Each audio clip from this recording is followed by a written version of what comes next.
Good morning, everybody. Thanks for coming today. There are more of you actually than I expected, which is really exciting. I think that speaks to the fact that marketing annual planning is a thing that a lot of us care about and struggle with. So I hope that my half an hour today gives you a little bit of insight and maybe you take some lessons away to take back to wherever you're from. My name is Evan Mager. I'm the Vice President of Marketing Strategy and Operations at Workday. I am part of the marketing leadership team. I report directly to the CMO. And I've been there for about 3 years, and you'll hear more about my history in a second.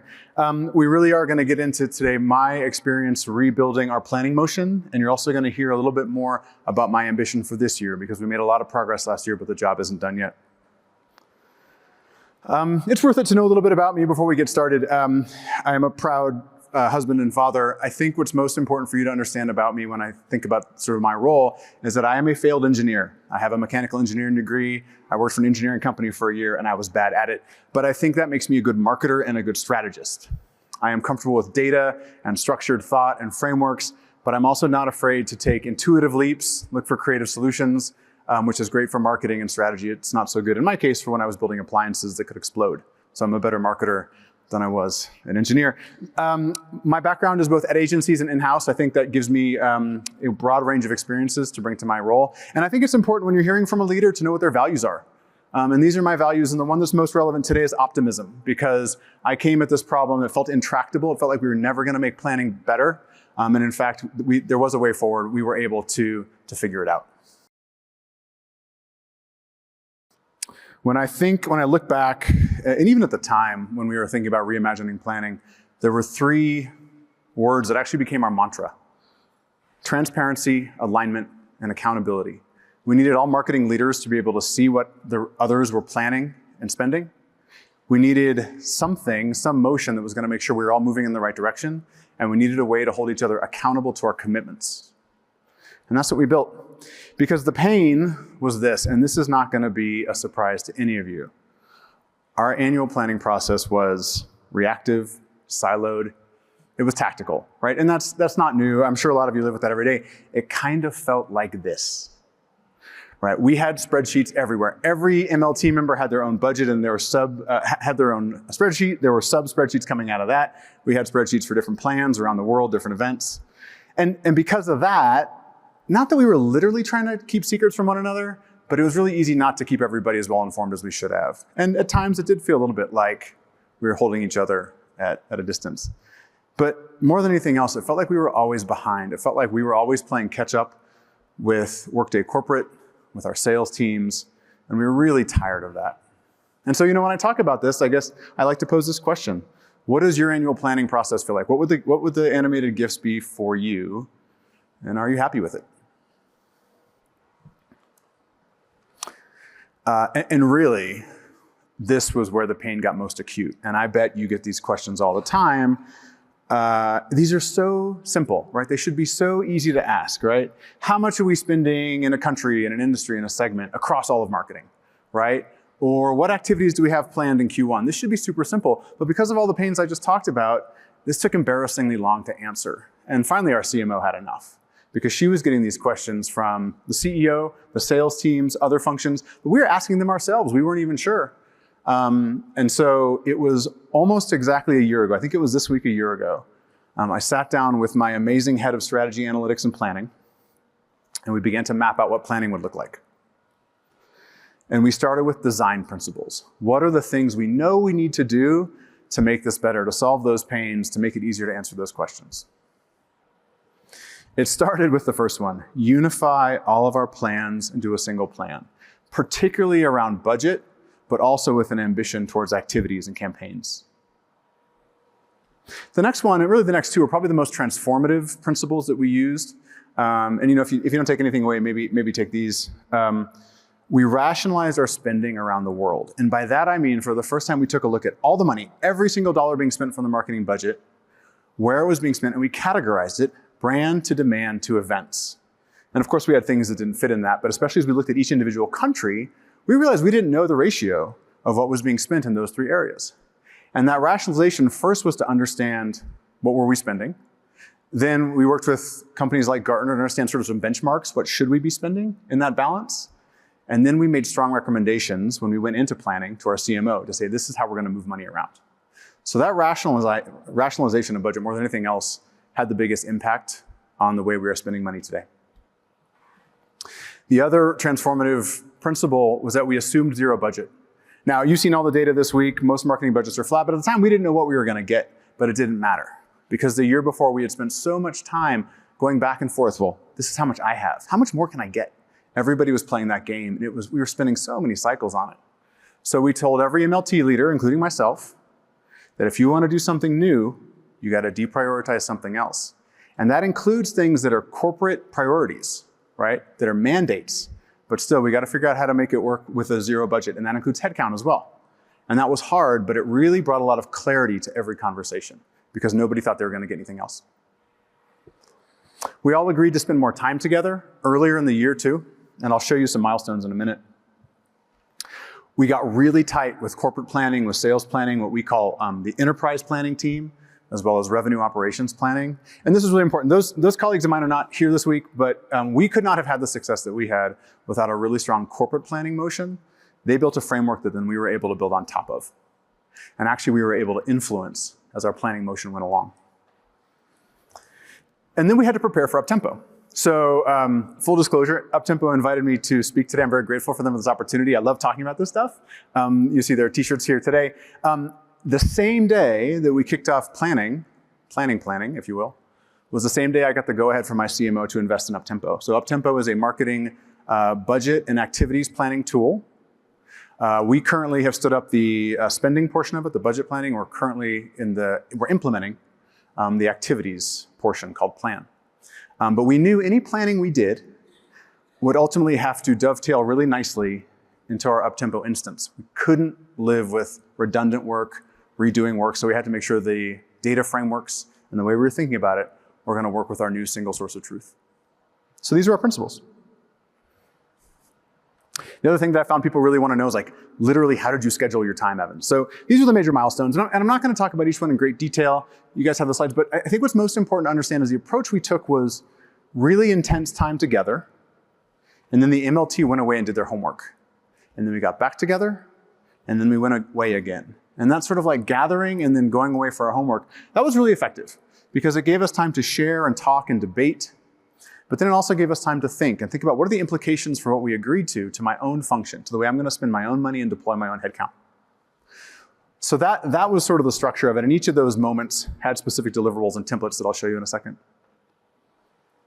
The other piece that was really crucial, and this may sound obvious, but I think we've all tried to plan or coordinate something across marketing without CMO support, and it never really goes that well. So we made sure that our CMO was aligned and happy the whole way through. And this started, this would have been in July, so well before the first sit down with MLT.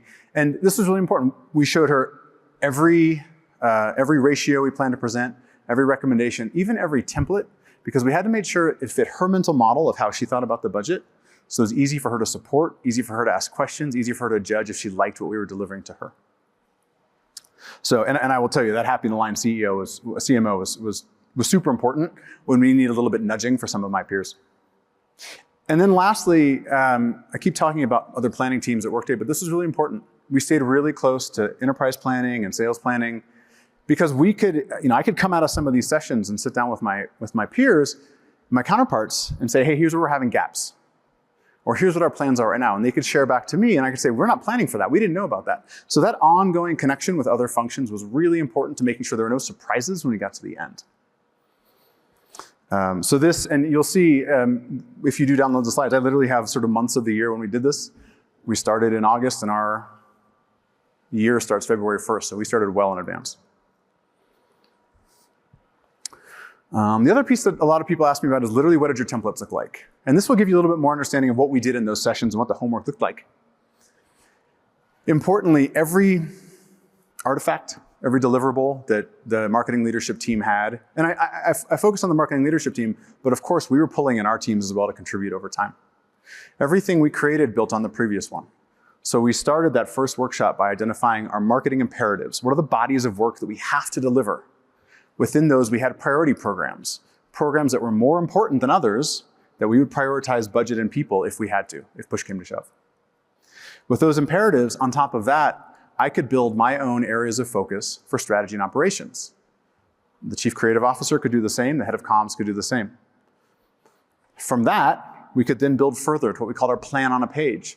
So that plan on a page is the same areas of focus, but now with detailed programs under it, the things that matter most to my team as we come into this year. And again, this was where I'm committing to fund those things, and if I have to deprioritize other things, I will. And then lastly, we got to literally the line-by-line planning of, okay, this is the last round of homework, and this is where we give people the most time, because this is where they had to sit down with every single budget owner and program owner to say, okay, given this plan on a page, what are you gonna do, line by line? A couple really important things about this. One, and I'm quoting my head of strategy, analytics, and planning, was the power of repetition. Every time we got back together to share was a chance for us to remind our peers of where we were investing and where we weren't investing, where we had gaps. So by the end of this cycle, every member of the marketing leadership team could repeat where each of our peers had gaps that they couldn't fund. And the other piece, of course, is that they do build on each other. So there's never wasted work, but there's also this sort of logical through line that goes through all the work, which is these are our imperatives, and this is the line-by-line list of what we're gonna do. So we had great outcomes. I say 2004, really this was sort of the end of January of this year. First and foremost, we were a driver in annual planning. We were no longer a passenger. In fact, we were so far ahead, we were able to influence the corporate motion and the sales motion. The sales team even stole some of our templates, so we'll take that as a good sign. We dramatically increased our credibility among other functions, and especially our executive committee. Historically, marketing did not have a great reputation for a rigorous, disciplined planning motion or the way we managed our budget through the year. That totally changed. It gave us a chance to coordinate our investments, probably more important, to coordinate our omissions. We were able to say nobody is investing in this area of work because as many tough decisions that we've made, we just can't fund it at the scale that Workday is asking. And those coordinated omissions and that rigor led us to probably the one quantitative measure I can share with you, which is that we got more money. So we were able to go back to the CFO and say, we've done all the hard work and we still have this gap. And he was able to help us out with an incremental 7 figures that we weren't gonna get otherwise. My finance team was very happy for that, but also for our rigor across the board. And then, more than anything else, to go back to where I started, I do think we increased, and I say this not just my own impression, but what I heard from my peers, many of whom have been at Workday for a long time, we increased the transparency, the alignment, the accountability of the way that we plan, so that we could all see what we were doing, we were all moving in the same direction, and we were able to hold each other accountable based on what we'd committed to. So it was a good start. But there's still work to be done. And so what I wanted to do with you is also share my ambition for this year. So this is a little bit of work in progress. It's not quite as pithy, so if you have any suggestions, but what I want to do this year, I want my planning to truly be unified. And I'll tell you more about what that means in a second. I want it to be complete as well. And I want it to be forward-thinking. Because the reality is that our marketing plans are still disconnected. And by that I mean, we have all of our budgets in a single source of truth. That's Uptempo.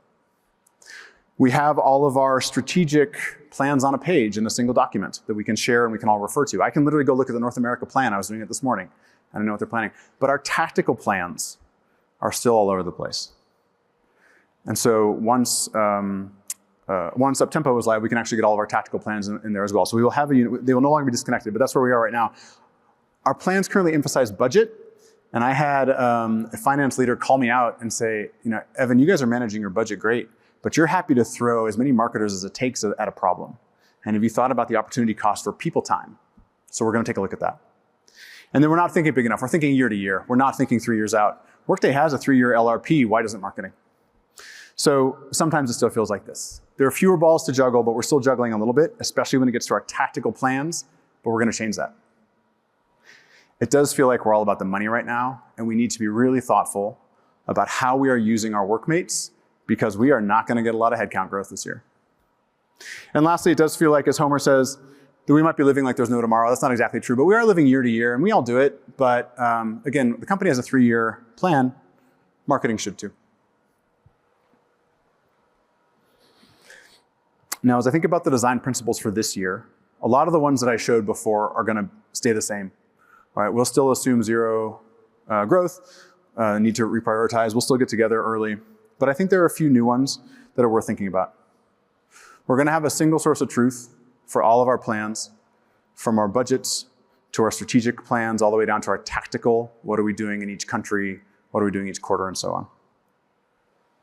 We're going to focus on personnel, not just program budgets. And I'll tell you a little bit more about what I have in mind there. And I've actually got I've heard some great things this week here from Gartner about how we might do that. I'm really excited about how do we start to put some frameworks around personnel as well. We're going to build a long-range plan for marketing. That's something that our finance team is super excited to do. And I'm going to bring in more benchmarks from Gartner. You know, we had some pretty basic ones last year that were really transformative, but I think we can go even further. For example, I want to really get into category benchmarks. I want to start looking like subcategory by subcategory within marketing. How are we spending our money? As Christy Ferguson has said in her sessions, benchmarks are not best practices, but they certainly give us a great reference point. And we're going to look at those reference points, especially as we need to start making tough decisions about, do we redeploy? Do we have to move money around? I also want to look at staffing benchmarks. Again, not to utterly make change without thinking it through, but get a good understanding of how are some of our peers in our industry who are our size, you know, what's the shape and composition of their marketing team? Especially when we think about offshoring or outsourcing to agencies, especially as we think about AI, we need to be more thoughtful about this, especially in the countries too, as we're pushed to do more in the countries with smaller teams. You know, we might look at ratios like our headcount to our ACV. ACV is like revenue for us. You know, what is our headcount to revenue goals in the countries? What is our headcount to program budgets? We might even look at things like how many marketers are there compared to how many salespeople there are. These are things we're going to consider looking at to help us understand the picture, and do our staffing models make sense? I'm super excited to look at areas of opportunity. What are some things that either we deliberately tabled last year, or what has changed this year that we need to seriously consider investing in as a marketing team? And this is where my strategy team really gets to shine. They get to dig in, pull from Gartner, pull from other sources, and really have a strong point of view about, hey, you know what? We're not doing enough to reduce churn as a marketing team. Here's what that might look like. So I really want to look for some new opportunities and have our strategy team really be a driving force, not a reactive force. And then tactical performance. We've come a long way in being able to say, these are how our campaigns are performing. These are how our events are performing, our website. And that's certainly something, if anybody wants to talk afterwards, I'm happy to talk about just tactical performance management, because that has also been really transformative for us this year.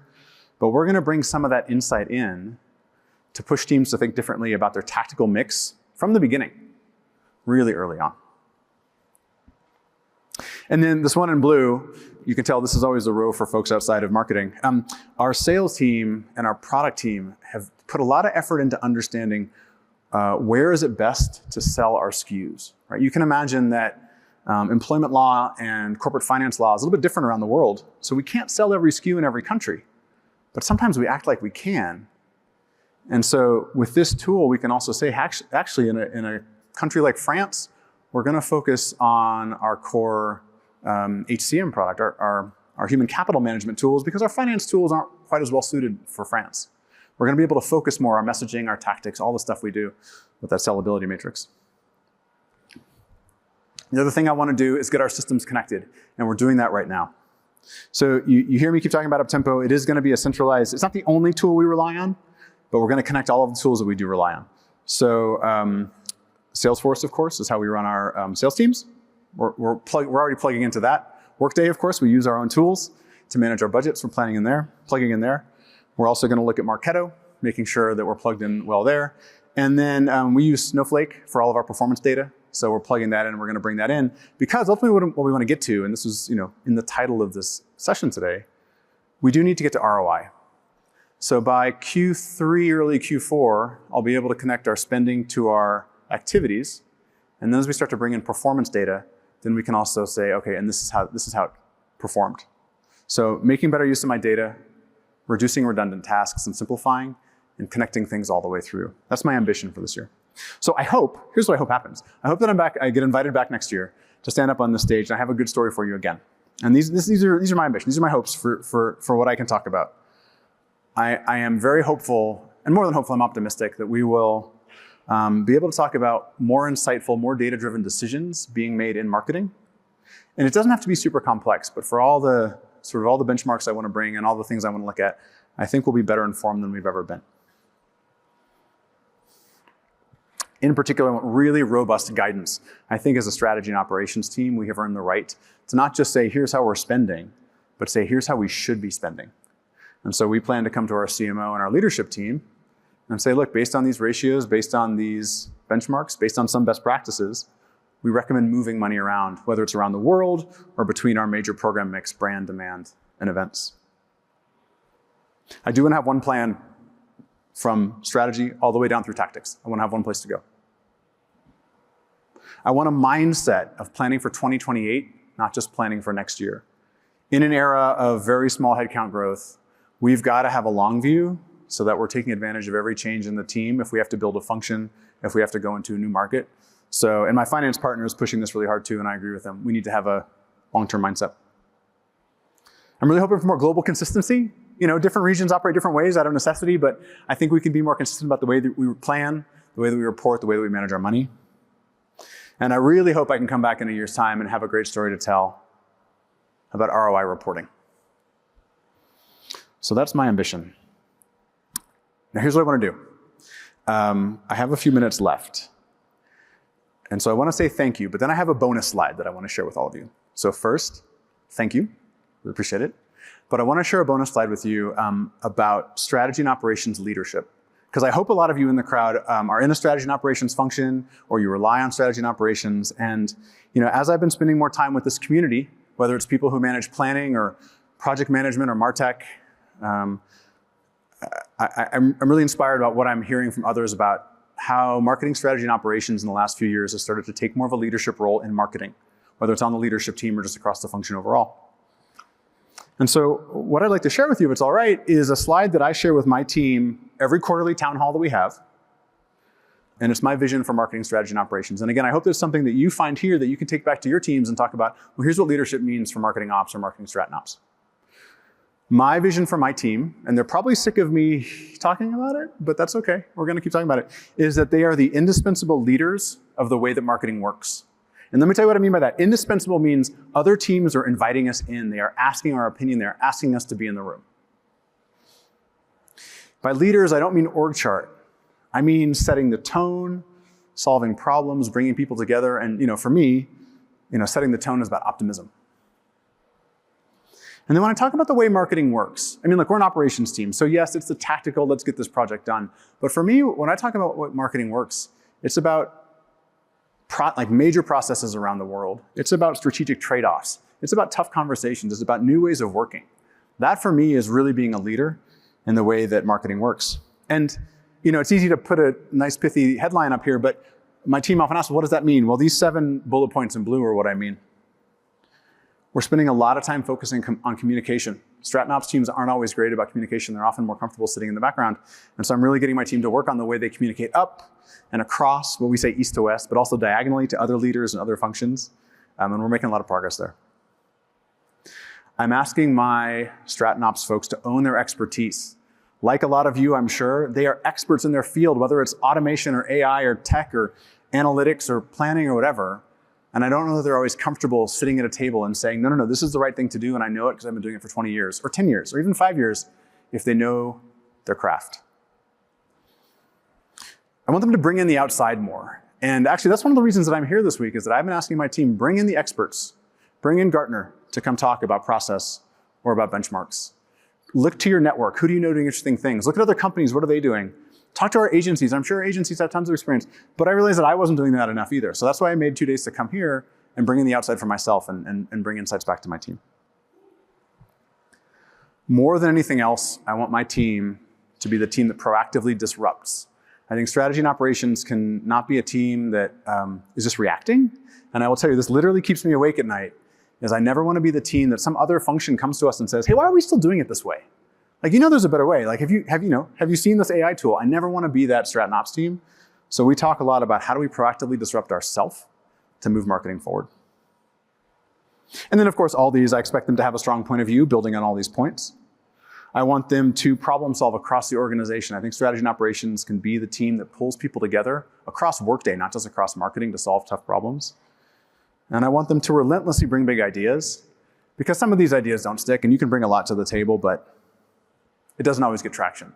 So more than anything, I want them to constantly be bringing ideas for innovation and better ways of working to make marketing a better place. So I hope there's some insight, some inspiration here for you too about how marketing strategy and operations can be real leaders in the marketing function, especially in light of everything we've talked about this week. So with that, I will say thank you.